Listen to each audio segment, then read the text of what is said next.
Welcome back for another episode of Strive for 25.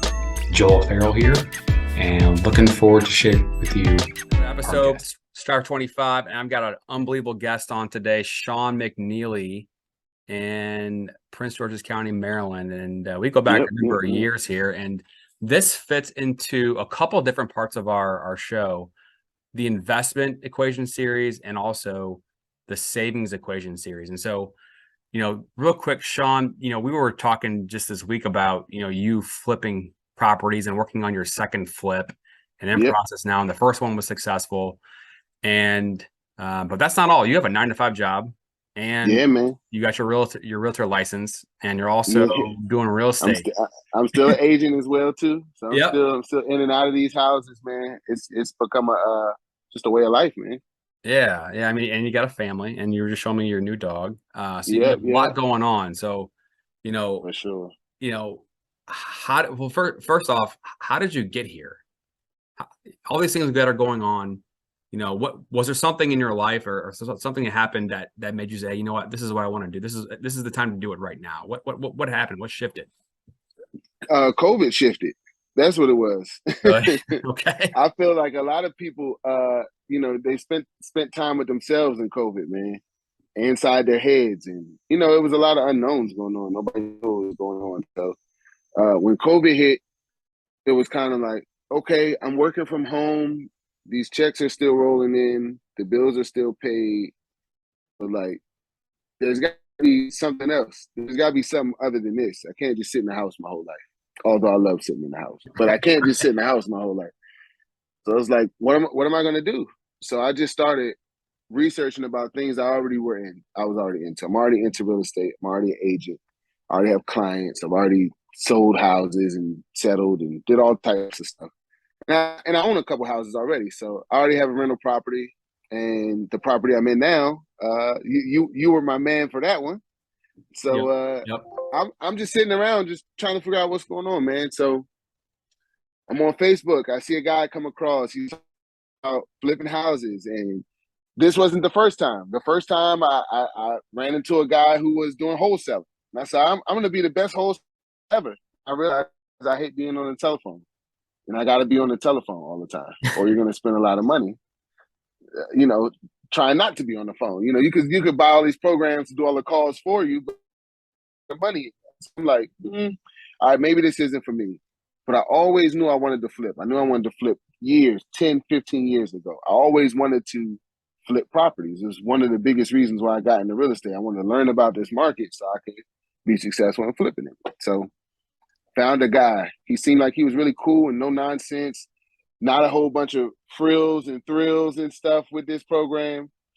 And he actually made me pay him $7 to talk to him.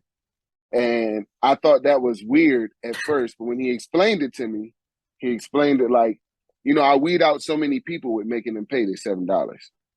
I weed out the people who are really serious. $7 is no big commitment. You spend $7 buying candy in the gas station for your kids. So it's not a big commitment. But if someone is serious about flipping, they'll pay that $7. So I paid the $7. I got the convo with him. He let me sit on a couple of the team calls. I liked how it was going, and I'm on my second flip right now, man, and made money on the first one. So if I could say anything to anybody, just jump out there, man. You can't do it from your basement. So you got to get out of there. You got to get out of your comfort zone, and you got to just jump out there. I mean, you went out there and you did it. You figured it out, but part of that was seeking out people, experts that are already doing in the field, and finding the right people to help and guide and show the way. And in terms of finding the right people, I mean, what was that process like? Did you have to sift through different examples of different people? Or did you get guided by somebody else? Like I said, it's trial and error, man. Like I said, I started off trying to wholesale real estate. And I got with a team of people who were trying to wholesale, and we were trying to help each other. And it just wasn't a fit for me, man. It really wasn't a fit for my personality. It wasn't a fit. It wasn't a good fit for me. Here, flipping, you're more of a like project manager capacity. You're in a leader capacity. You kind of lead. you're leading men and women to fix your house to produce this beautiful product so that you can sell it. So it's kind of that was more suited towards my skill set. So I had to figure that out though. I had to go up there and try things to figure out what my skill set was and how I could utilize it to my best ability for real. So, we talked about maybe doing another call and digging into some of the details of the process and digging into the numbers and the strategy and the long-term, goals and vision. But in our conversation, the last time you mentioned, your coach, the main person, said, hey, we're not going to do anything until you read this book. And what book was that? It was called Mindset. I got to get the author for you. Like I told you, I did a lot of listening to the book, right? a lot of audio, but yeah, it's called Mindset, and it really changed my mindset. It really did. If you think you can do something, even if you just think you can do it, you can do it. And it kind of changed my mindset to look at problems in a different kind of way. Obstacles in a different kind of way. You don't look at those. If you look at everything as a learning experience, then it's not an issue. Right. This is just something that came up that I have to learn how to get over. And then now I never have to learn how to get over this thing again because I know how to get over it. Yeah. So I learned so many of that in my first flip. How do I get over here? How do I fire a contractor because they're not coming over? How do I keep a great contractor? How do I do this? And the book didn't say this is how you keep a great contractor. It just gave you mindset skills to kind of how to work around, certain types of people and certain types of rooms and those kind of things. And just your own mindset, just building your own mindset, can-do kind of attitude. So I always had a can-do attitude, but I felt like I was always hard on myself as well too. Like, I don't know if I can do this. I don't know. I don't think there's anything I can't do at this point in life. Yeah. If I put my mind to it, I'm 100% sure I can get it done. And that doesn't mean it's going to be easy. Nothing's easy, but I'm 100% sure that I can master it. So that mindset, right? I mean, it's obviously easier said than done, and it's not something that just automatically clicks in place. Nope. And some people may think it's like foo rah rah stuff, but when you're in the moment, and you have the choice, do I figure out this problem or not? The average person, they may have a roadblock in front of them, and what's going to happen? Do they stop or do they keep going? Do they not stop until they find the solution? Count up instead of count down mindset. Yeah. And you were just telling me last time about some hurdles that you had to overcome, and it's like, well, I got a problem, I got to figure it out, and I'm not going to stop till I figure it out. And not only do I got to figure it out, I got to figure it out quick, man. There's money on the line. My money. Okay, so I have money tied up in this deal. I have money that I need to make off of this deal. I don't have a lot of time to sit around and contemplate about this problem. I need to figure out a solution. So, a week at most, I sit down, I do research about this issue. I had an issue where we patched up the walls already, but there were water. I came in after Christmas break. Christmas break, I caught COVID.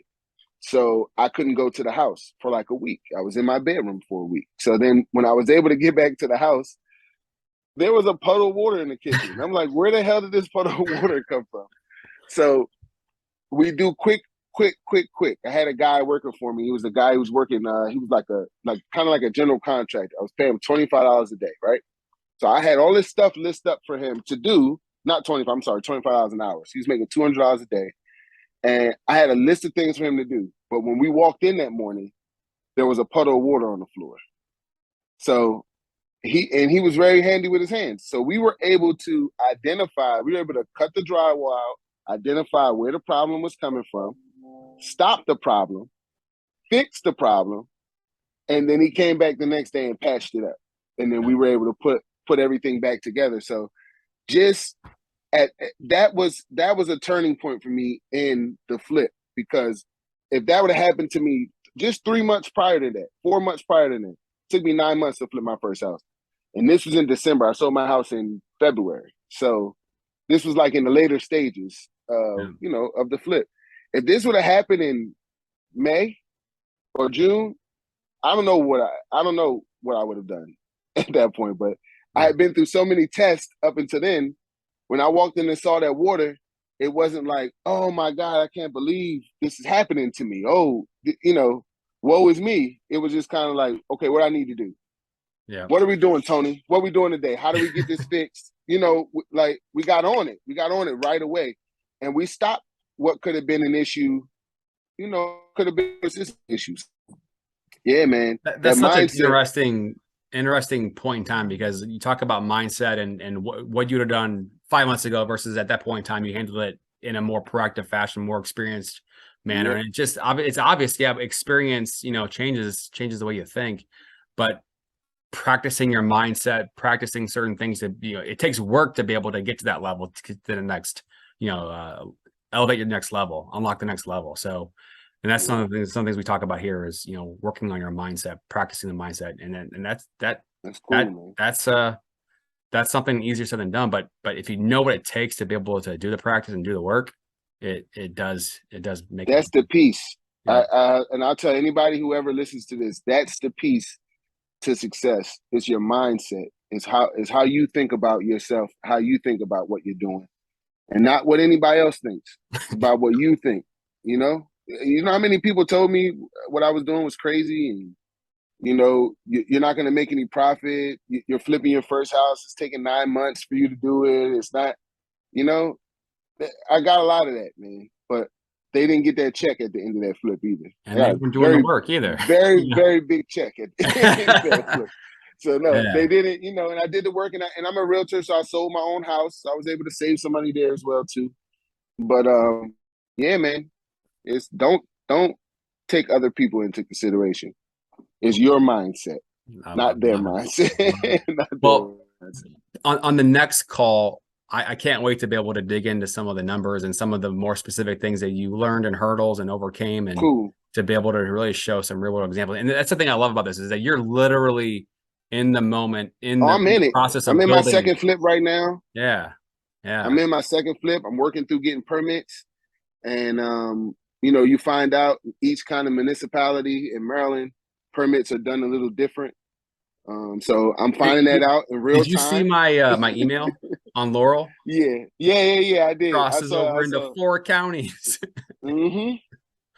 PG, Anne Arundel. I think, what was it, Howard as Howard well, and too? Montgomery. Yeah. No, I didn't know Laurel was in Montgomery County. Now, I grew up right outside of Laurel, which was Burtonsville, considered Burtonsville. Yeah. Wait. But I didn't know that any part of Laurel was considered Montgomery County. Yeah, let me double check today.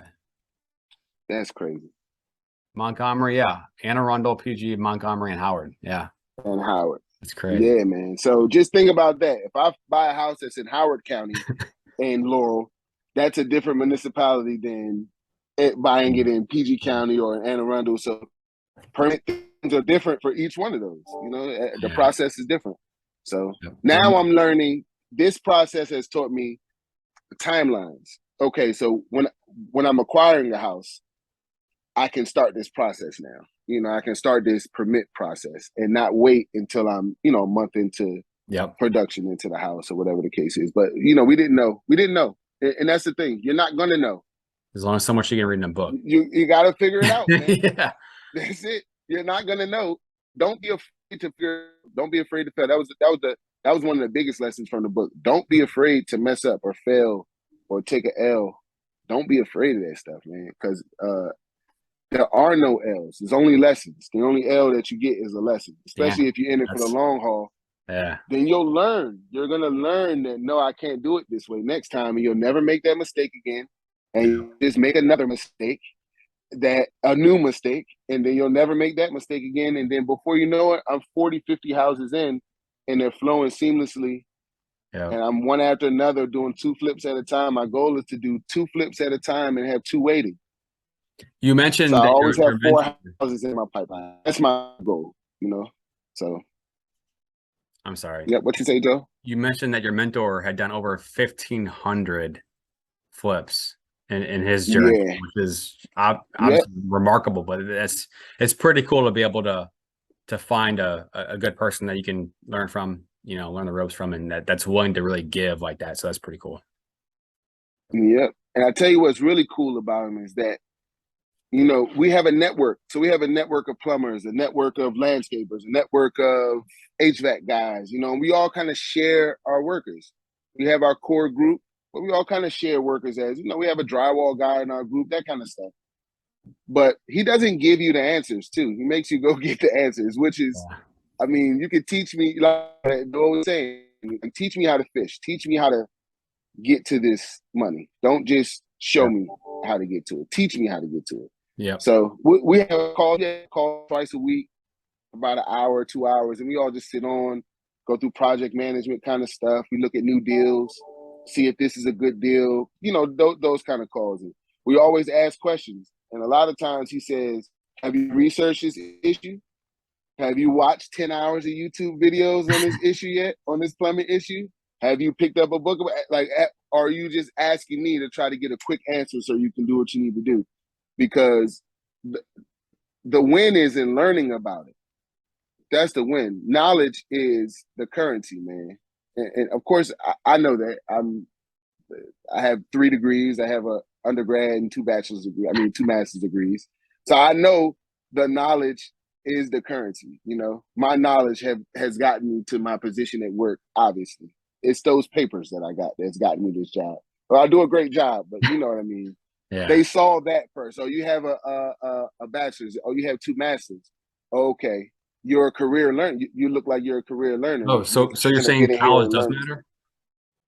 College does matter, but it doesn't matter to you. I mean, but that's a whole kind of resume together, that's a whole different topic, man. We could go. I know. We could do a 10-part series on that. Right. No, but I mean, obviously everything's relative, everything's case by case. But you know, hard work, performance, track record, that all that stuff matters.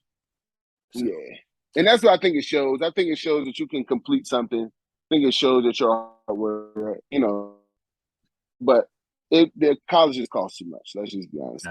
That's but I can't wait to get into the next set of analysis with you. Looking forward to it. Cool. And I love being able to talk to somebody in your profile, because you are busting your tail, taking care of the family, working your 9 to 5, and then doing all these things on the exterior to your normal day-to-day requirements, and just killing it out there. And you know, like me personally, I think I was sharing with you my nighttime habit. You know, like I do my job in the mortgage world. I get home, take care of the kids from 5 to 7:30, and on normal days I'm exhausted by 7:30, and it's like, okay, I need to go get some more work done, and it's a chore to be able to do that. And I had to learn how to be able to build a habit, and I call it the 2-minute rule. And I put on my timer for 2 minutes, and I log in for 2 minutes. If I'm feeling it, I rock and roll. If I don't, then I stop. And I did that 10 days, 20 days. And now I'm over 30 days in, got a couple other projects I'm working on. And now it's not even a second thought. I don't even stress about it. I just log in because I've rewired my brain. And that's the kind of stuff it takes to be able to get to the next level. That's the people like Tiger Woods and, you know, Michael Jordan. They know what it takes to be able to be in the zone every single time because of these. They do. And they say anything you do for 30 days, you create the habit, man. So you do something for 30 days straight, you'll do it. You can do it forever. That's right. Well, thanks, Sean, for coming on with us. I can't wait to get to the next one, and we'll talk soon. For sure. All right, Joe. See ya.